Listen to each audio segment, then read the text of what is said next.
Între timp vedem o altă sportivă sărind și ea la 1,55. Dacă nu mă înșel, e Ramona Elena Verman de la SCM Bacău, o sportivă născută în 2004, Vermanie, așa. Și acum Enache. Eliza Alexandra Marisia Enache, fără emoții la 1,55. LPS Cetate Deva, clubul la care este legitimată cea pe care o vedem acum în prim plan.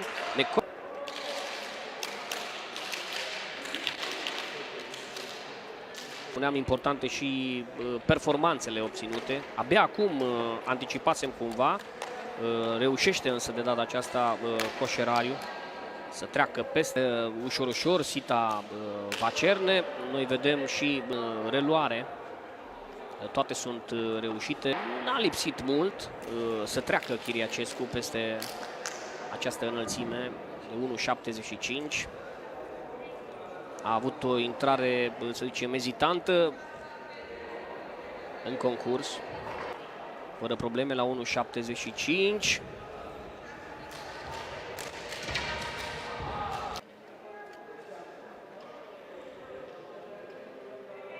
Este Bianca Ioana Aurora Coșerariu, în spatele ei Verman, 1,65.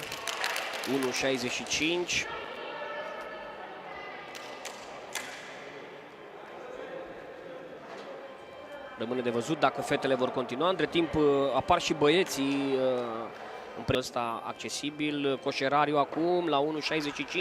Sare și rămâne în concurs. Ea este Ramona Elena Verman, 328, de asemenea 1,65. Nu reușește, din păcate pentru ea.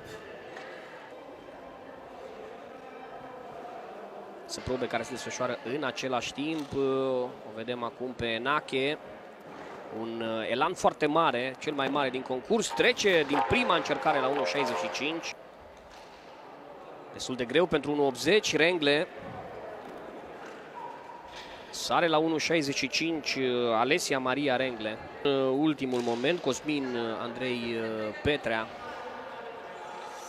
Am văzut prin planul cu Apostol. Sper că nu s-a accidentat acolo. Asta a fost ea este Verman. Am revăzut momentul în care am avut senzația că are. Și trecem foarte rapid la săritura fetelor, acolo unde a abandonat înainte de a începe măcar Coșerariu. Mai lase niște sportivi pe margine. Eliza Enache cu numărul 259. Eliza Alexandra Marisia de la Deva, din păcate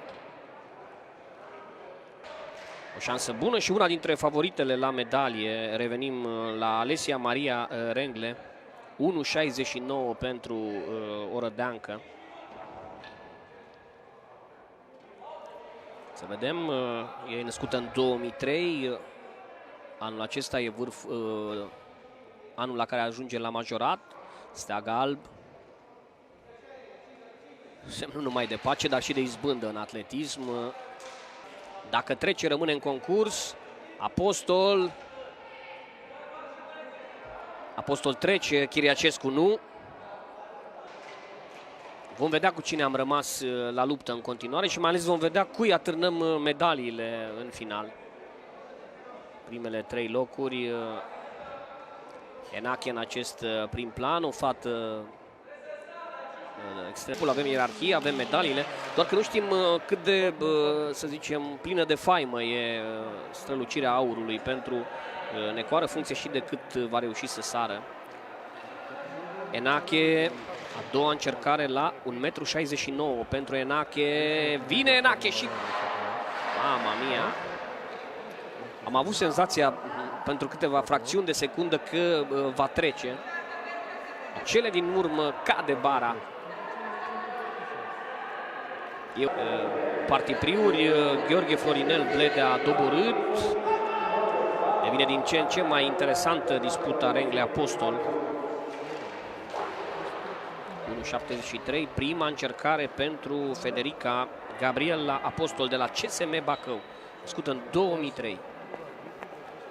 Sare și ea, mai în sufletul ei să nu fie acum, în sufletul antrenorilor ei, a părinților. Și de data trebuie să fie o înălțime problematică și pentru băieți. E interesantă confruntarea. Eliberare acum. Alessia Maria Rengle. Revenim la Alessia Rengle. Alessia rămâne în concurs. Incredibil, incredibil. Bara, priviți, nu cade în cele din urmă și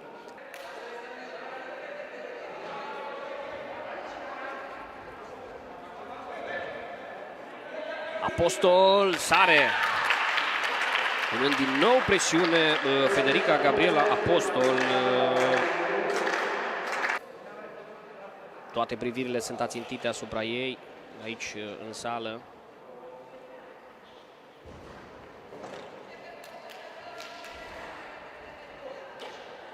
E o elevă cu rezultate extraordinare la... Nu reușește și avem o câștigătoare în privința Gabriela Apostol, conform previziunilor. Băcăuanca câștigă încă o dată, demonstrând încă o dată că statutul de principal favorit nu îl crispează.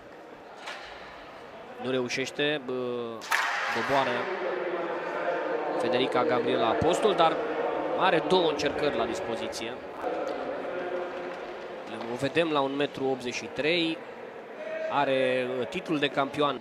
Acesta este deznodământul probei de săritură în înălțime fete, în vreme ce la băieți pe Apostol, Federica Gabriela a câștigat, scontat, fără mari emoții, dar disputa ei până la un moment dat cu Rengle a fost sarea și piperul acestui start de competiție.